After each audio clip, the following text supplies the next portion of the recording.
Hello. Oh no! Oh, there's a fire! And the sun's going down. Okay, hi everyone. Welcome. My inventory could not be more full. Oh, and I only have... Didn't I also have more wool? No? I only have 5 pieces of white wool? Is this true? Okay, listen, we have stuff to do, but it's gonna be this is terrible because I'm gonna give an update on Molly's health and everything that's been going on, but because of that, I actually have I have no time to I have to drive to a different state tomorrow. I'm doing the thing where I get way ahead of myself. I mean, I'll explain. But I really wanted to record this episode just navigating home, and then I was gonna voice over because I can't think, I just don't want anyone to die. I don't want my donkey to die. I don't want my dogs to die. Oh, I can't even cook this mutton. Oh, wait, I needed to heal someone. But I have to be very strategic about healing. We just have too much. This is sad. I should smelt iron. Because there's 7 iron there. This is a waste of time, but let's do it. Anyway, okay, hold on. Let's, first, I have some names. I can't even pick up this coal. Or this stone. This is no.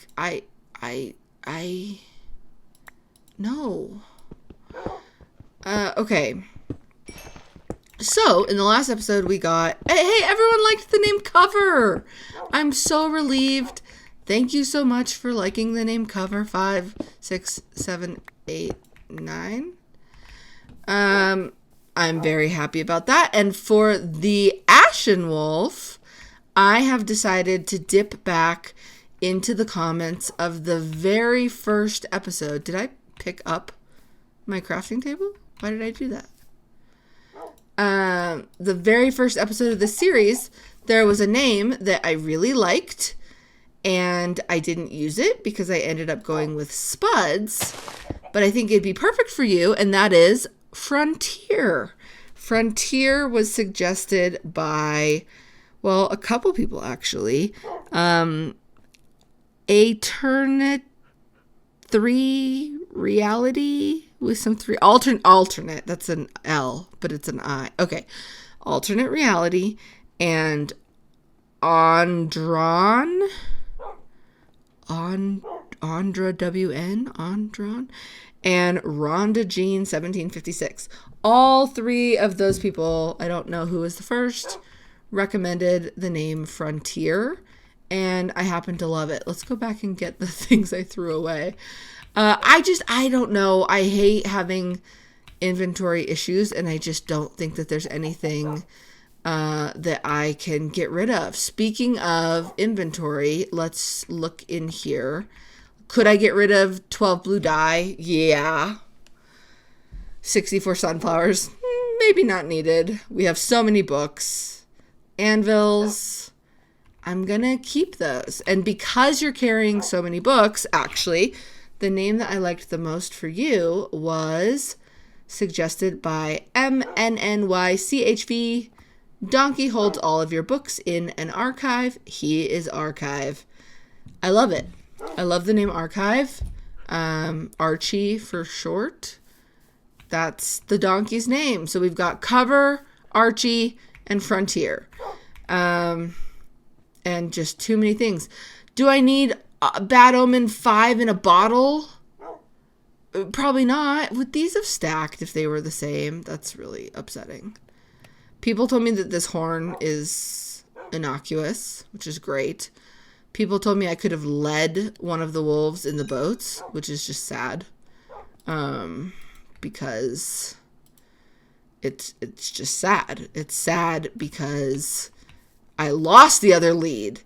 So I don't know what to do. Cover. Cover. Frontier. Oh my goodness. Let's go. Let's go. We're wasting the day. Actually, I'm just going to bring this bed. And then I'm going to throw out the wool. I just don't like having... you know me. I don't like having inventory issues. And then I think I wanted to heal all of you, but I'm not breeding you. Wait a minute. No, don't cook. Don't cook. Can you not eat cooked mutton? Cover? There you go. Yeah, you can. But you cannot have cooked mutton because we cannot breed. We will not breed. We shall not breed. Is that birchwood? Birch. We can get some more birchwood instead of a crafting table. Because that makes sense to me in my brain. Okay, so I've got the naming sorted, and now we are just venturing. I think we're just venturing home. I can't think of anything that would stop us. Obviously, I have totems of undying. So obviously I want to do like, I want to conquer a sea temple. I'm just picturing me like trying to raid a sea temple while like archive bobs in the water. It won't work. We need to go home. We have to go to the nether. We have to make potions. Then we can do a sea temple. We can look for a trial chamber. Although I still don't really know why you would look for a trial chamber. I think we're good. Oh! Archive! Where? I didn't lead you up. Where did you just go? Archive. That's a fun name. I like it. Anyway, okay. Hi, everyone. Compass. Yeah, so I'm pretty sure everyone has informed me. Oh, I thought we were going that way for some reason. Didn't we come from? Huh. Really? Okay. That'll be easier. Everyone. Oops. Sorry, I meant to jump with you. No, come on. Don't make me lead you. I'm just gonna put archive. Archie?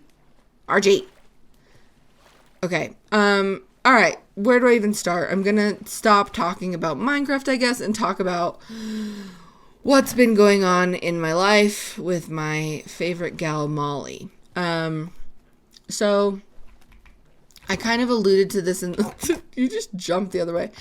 I alluded to this in the last episode that this all kind of kicked off right after my dad's dog Polly died, and that was really, really like one of the hardest things that I've gone through. Helping, I mean, obviously it was devastating when I lost Paige and my grandparents, but I had to kind of do this by myself with Polly, and it was really, really difficult to help her through the end of her life.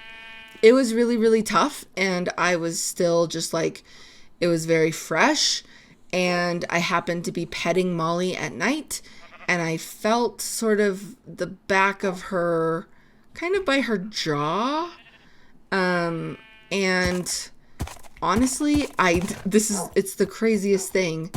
I don't even think there was a lump at the time. It was like is that side of her jaw like slightly bigger than the other side? Like it was one of those things where I just was like, oh, hi Molly, you're panting, huh? It's warm in here. And I turned off the fan. Anyway, I was like, yeah, I don't know. I think that I'm feeling a tiny little lump. Now, of course, Molly has thrown me for a loop in the last couple of years. She had a lump on her tail that turned out to be a benign cyst. But it got to the point where it wasn't healing. It was like, this is gross, but she had this cyst on her tail for months and months and months that I was bandaging. And then finally it was like, oh, this it's oozing everywhere. It's exploding. Like, I have to get this removed. Unfortunately, I can't just keep bandaging it. I don't want her to get an infection. And I took her to the vet. Well, I'd taken her to the vet, a long time ago with it to determine that it was benign. And at the time, the vet had been like, if we do surgery, that's just cutting off her tail, because to remove the cyst, you are removing the skin that is on their tail. And so then you can't close. There's no skin to sew closed on her tail, unlike other places on her body, which was like, oh no, I don't want to just, cut off Molly's tail. That's horrible. But that's what had to happen. And she had this amazing surgeon. She did amazing. She also had, she had a pretty gnarly dental procedure, where she had a bunch of teeth extracted and had this tooth. There was something else was wrong with her, and I could just tell that something was off. And I didn't know what. And so I decided to get her teeth checked. And sure enough, she had this tooth that was an oronasal fistula. Like, the tooth was basically like going up into her nasal cavity. Like, so you couldn't tell that until they had surgery to remove it. That was a crazy procedure. And so she's just had, like, this is all to say too, that I really was kind of under the impression that Molly was getting pretty old, and, I wasn't sure how much she had, how much time she had left, how much time I had left with her. And so I was really scared at the time of putting her under anesthesia, having her go through all these surgeries. Obviously, you can't explain to your dog what's happening. And the more that I talked to doctors, before they put dogs under anesthesia, they do blood work to make sure that they're doing okay. And the doctors all just kept saying, like, this dog's blood is perfect. Like, we're not saying that to make you feel better. Like, this dog has perfect blood, and she's 13. Like, this is really amazing. She also had this injury that happened when I was out of town. I went to New York for a few days, and I left her with my mom, and my mom does an amazing job watching Molly. However, Molly definitely gets a little bit more, like, her energy picks up. She's, like, excited for all the treats that my mom's giving her. My mom gives her, like, doggy ice cream. Like, at the cabin, I have, my bed and my sofa, but Molly doesn't really, like, run around and jump on things. But at my mom's house, she really, like, runs. She gets into, like, a trot and jumps on things. And so I think that she maybe jumped badly or something and kind of injured her back. And it was really scary because I came home and it was like, oh, Molly is not acting normally. She's not walking the way that she normally walks. I'm going to rush her to the vet. I thought something was really, really wrong with her. And it turns out that she just had, like, I don't know, sprained a muscle or something. Like, she was fine. They were like, oh yeah, she'll be fine. But they took an x-ray at the time and they were looking at the x-ray and they were like, this dog has no signs of arthritis or anything. Like, and they were like, it's really quite remarkable. Like, she's really in good shape. And I was like, well, she doesn't really do anything. Maybe that explains why she's, the pinnacle of good health, apparently. I don't know. This is all to say that I'm really, really focused on keeping Molly as healthy as possible, because all indications are that she could actually live a long, long life beyond 13 years old. But this lump was kind of concerning to me. I didn't even really think it maybe was a lump, but it was enough for me just to go, let me take her to the vet. Because I think that I'm really, what's the word? I don't know that I've really ever articulated this on any of my videos, but Molly really sort of represents like the end of an era for me in my life where I have experienced a lot of loss. So I realized back when I lived in Los Angeles, I was like, oh, hey, all 3 of my grandparents and all 3 of my dogs are going to pass away kind of in the same area. And I was like, I really should start thinking about that now because it's really going to do a number on me. And it did. It was really, really tough. And Molly is kind of the last, I guess person is a tough word, but Molly is the last entity. Molly's the last of that group. Anyway, Molly is important to me. You guys already knew that. Hi, welcome to the episode. I took Molly to the vet. And I said, I love my vet. And I said, is this a lump? And the vet was like, yeah, I think it is. I do not know what this is. This is really strange that there's a lump right here. So the vet was able to aspirate, I believe is the term, the lump, which basically means that she sticks a needle into the lump and takes a little bit of the fluids that are in the lump. This doesn't hurt Molly for the most part. I mean, Molly's a trooper. She was just like, this is weird, but okay. And the vet put the cells under a microscope and looked at them and was like, these cells are suspicious to me.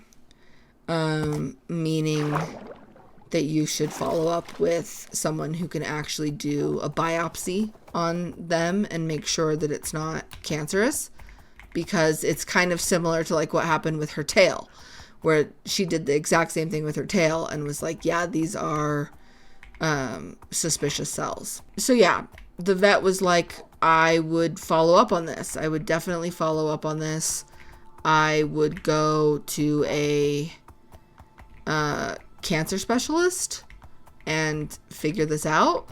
And then what was really scary is that she was like, and you know what? You could also just go straight to a surgical consult where you go to a dog surgeon and ask, you know, can you operate and remove this lump? Because she was like, I don't like it. So just cut it off. Just cut it off. And I was like, oh my, okay.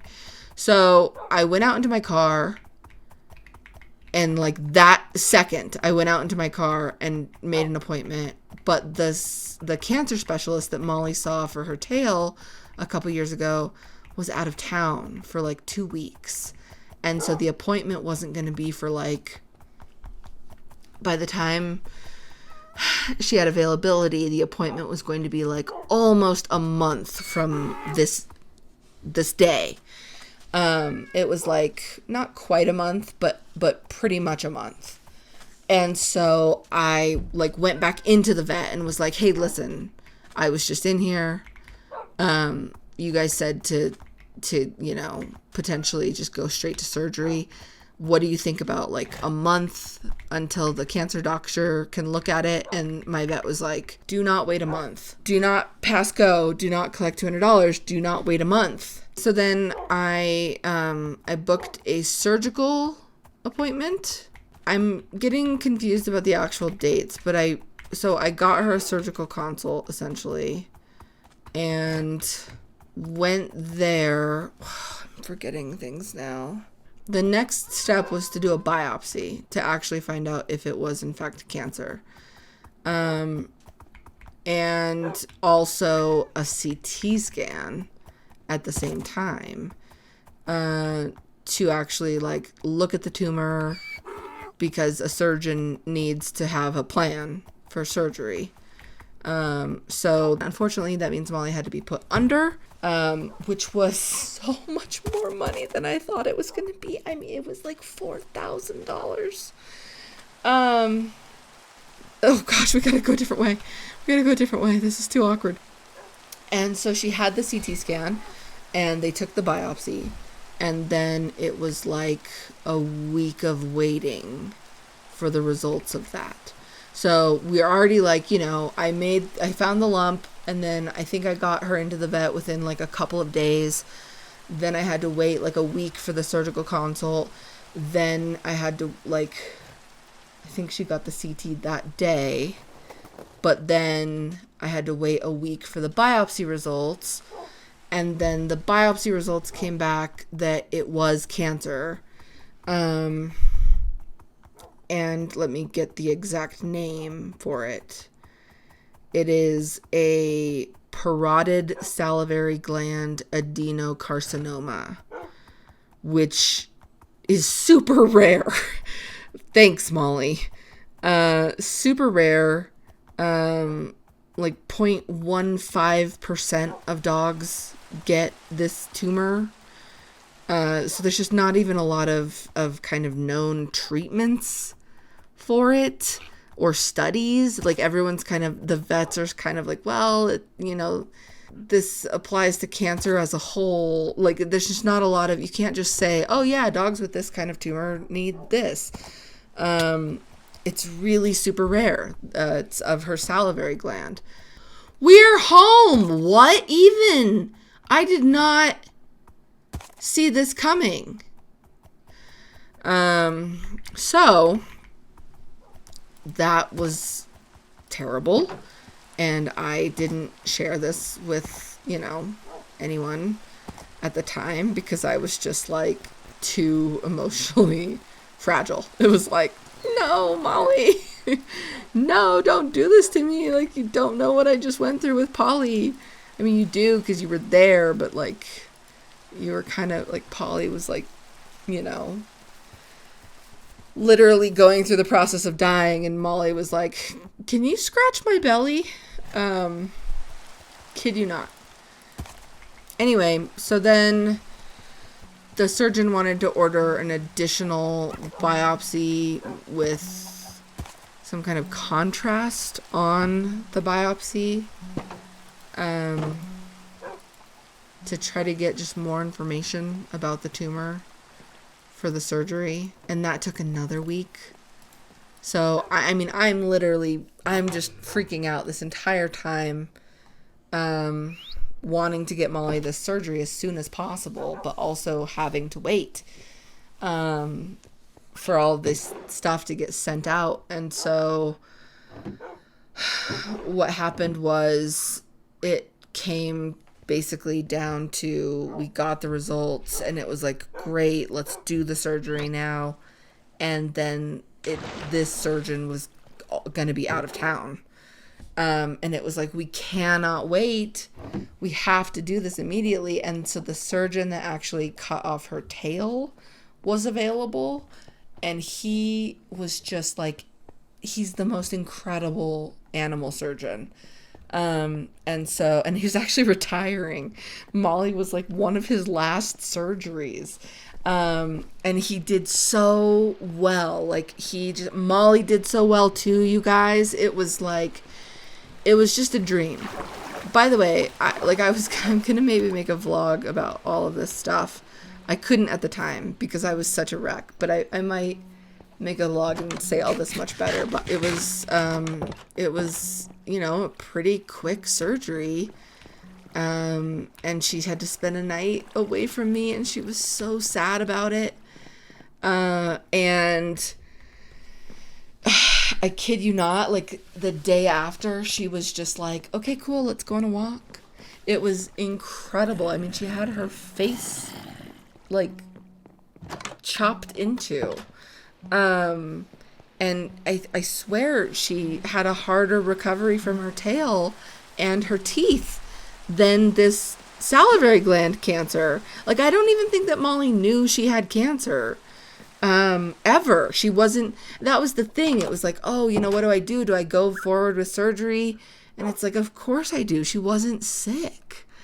She wasn't sick at all. I felt this lump like before I had any right to feel the lump. I felt this lump because I'm so like hyper vigilant because, I don't think I thought that I sort of was on top of. I feel like I wished I could have done more for Paige.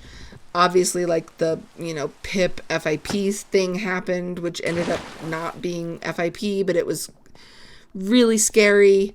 And having just gone through what I went through with Polly, not to mention my grandparents, but, I just really was hyper vigilant, and it just worked out that I stumbled onto this, and truly it was, I've done a terrible job explaining this, but the from the moment I found it and it was like, is that a lump? And then to the weeks that went by waiting for all of the test results and the surgery date, it like tripled in size. Like it became very obviously a giant lump on her face. And so it was just one of those things where, like, had I not been petting her and going, hey, I pet her every night and like this feels different. If it had been, that it had become a much more noticeable lump, then by the time I had all of those like appointments and tests, the CT, the biopsy with contrast, the surgery date, it would have been potentially too late. This kind of cancer can go like into the face, and become inoperable. So basically the surgery was a success. They got margins on the tumor. However, let me look it up. The margins are like 0.03 millimeters. And it's supposed to be 3 millimeter margins, which is like 100 times more than 0.03. So that's not good that the margins were so slim. They're basically saying because the margins are so tiny, we can't really say that we got the cancer because, luckily it hadn't spread to any of her lymph nodes. So like, it's very likely that they did get most of the cancer, but they can't say for sure definitively that they got all of it. And unfortunately, this also has, which I don't, you guys might know more of this, whoever is studying this stuff, but there's something called a mitotic index, which I believe is just kind of a chart to kind of determine how aggressive a cancer is, how quickly it's multiplying the cells. And her number on that was a 49, which the oncologist said should really be like a 6. And so because of that, I decided that I was going to get her radiation treatment, because that will fully kill this cancer and she will be free of this cancer, which is kind of crazy. This dog, man, remember that this dog had heartworm when I adopted her. That was like the condition of me adopting her, was that I had to pay for her heartworm treatment. But anyway, this is Molly's story. She has salivary gland cancer. She has had surgery. She's done amazing recovering from surgery. Like, she literally is like completely acting normal. One thing I didn't mention though is that because of where the salivary gland is, there basically was a very, very likely odds that the surgeon would damage her facial nerve on the side of her face, which did happen. So Molly has like a little bit of facial paralysis on one half of her face, but she's really making it work. Like, it's really kind of like a cute little droopy Saint Bernard kind of a thing. It's really not even very noticeable whatsoever. You can kind of notice it when she yawns. You're like, oh, your yawn is lopsided. And then the most noticeable thing is that she can't blink her left eye. So I have to put drops in her eye every 5 hours for the rest of her life, because she can't blink and like lubricate that eye. But other than that, she's completely back to normal. She's eating like normal. She's doing all of her normal things, which is to say that she's just sleeping 20 hours a day. But she has to go through radiation treatment, and she was all set to start today, and their machine is broken. So they have decided to send me to a different state. So when you're watching this, we will have driven yesterday to a different state, and we are starting her radiation course, which is crazy. And I'm going to vlog it. I could not vlog anything before now because I was just literally too scared and upset and like just wanting to focus on getting her better. But this part should not be scary. It's literally like 10 treatments, 10 minutes each, where she's going to get zapped and get all of the little microscopic cancer, because otherwise like such an aggressive cancer. And I don't know if I really stressed this, but it should go without saying, I guess, that like this cancer would have killed her. Like this was definitely like not like something that she could have lived with for that long. Oh, that is a pretty cool cover. That looks pretty cool.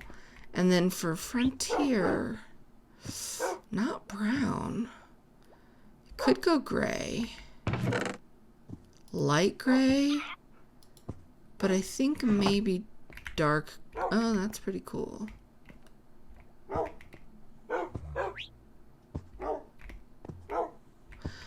Okay. People are like, no, do lime green. No, magenta. Sorry, guys, I'm boring. So yeah, she's doing it. She got the surgery. It went incredibly well. The radiation is just a precaution that I'm taking to like make sure that it doesn't just grow back within like a month or two, because that would just be really devastating to me for her to have gone through surgery just for it to come back, because there were still some cells left to multiply. Anyway, yeah, I will try to respond to the comments with anything that I might have missed. Thank you guys so much. I wanted to just give this update because I know for so long I was like, something's going on and it's not good. But it was really just a scary thing for me, and I really was dreading telling you guys, and I was just like, I've just been holding it together, kind of like, you know, as best as I could, just trying to care for Molly. I'll say the thing that comforted me the most when this diagnosis happened was that I just didn't have any kind of feeling of like I haven't spent enough time with Molly. I literally have been like, I have been aggressively hanging out with Molly for like the last like 3 or 4 years. Like I've literally, ever since I lost Paige, been like, Molly is coming on every vacation with me. We go to Starbucks together. Like, we go camping. I just, you know, we hang out and we each have like our little hammocks, and we go outside and we sit in our hammock. Robin wants to be a dog. Robin, you want to be a dog? That's so cute. Oh, you're so clever. Listen, I'm down to experiment with different colors for Frontier, although it's weird, right? Because the gray is kind of like, it has like a purpliness to it in a way that, like, what's opposite? Like, do I try green? Do I try? Well, maybe I will try light blue. Ew. What happened to light blue? What happened to light blue, Minecraft? Because that's not the same. That's a teal. I could try cyan. That's not bad. It's just not my fave. Dogs are great, and I'm grateful that I could take these measures, because I know that for a lot of people, the things that I've done are out of the realm of possibility. So I've been really lucky that I've been able to make it work so far. I've just been truly appreciating all the time that I have with her. Oh, that's nice. No, that's it. I can try orange, but am I running low on cyan? No, I have cyan. I can try orange, but I don't know. I really like that. Hopefully things go well the next 2 weeks, and I will update you guys much more. Like, this is such a weird venue to do this on a Minecraft video like this. I'm probably gonna film something else, but I just wanted to let you guys know because I feel like you guys are my closest, you know, Minecraft pals. So that's what's going on. And oh, that looks awesome, Frontier. Oh, Frontier. I think I like cyan. I think I like cyan on you. I mean, it's interesting, right? Because I think the snowy wolf also maybe is like kind of this color and could look cool. So like if Frontier was gonna look cooler like in brown or something, I don't know. I think it looks really awesome on you. I'm trying to think if there's anything else I wanted to say. I thought there was one other thing I just wanted to say. I can't remember.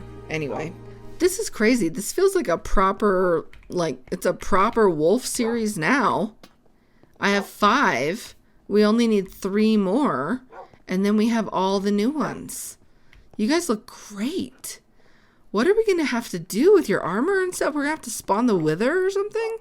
Or summon a raid. Apparently we can summon a raid. Not with this.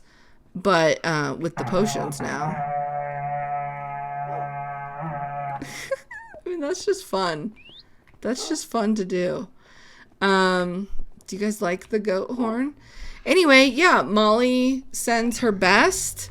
I'm sure that you guys will have some nice things to say. I'll talk to you guys. Oh, that's what I want to say. There's no video next week. That's literally the thing that I was forgetting. So yeah, so if you are watching this video on the day that I posted it, Molly was supposed to start her treatment today. I thought I was going to have plenty of time to record videos. This has just all been really overwhelming. And so, the fact that I have to now go to a different state, for this treatment it's incredible that I can. But I have to drive there, and get a hotel, and I'm not going to be bringing any of my things to record videos. So next Monday will be the first Monday in this series that there is no new video. But hopefully I'll be back the Monday after that. And who knows, maybe if they fix the machine, maybe I'll be back and I will post a video.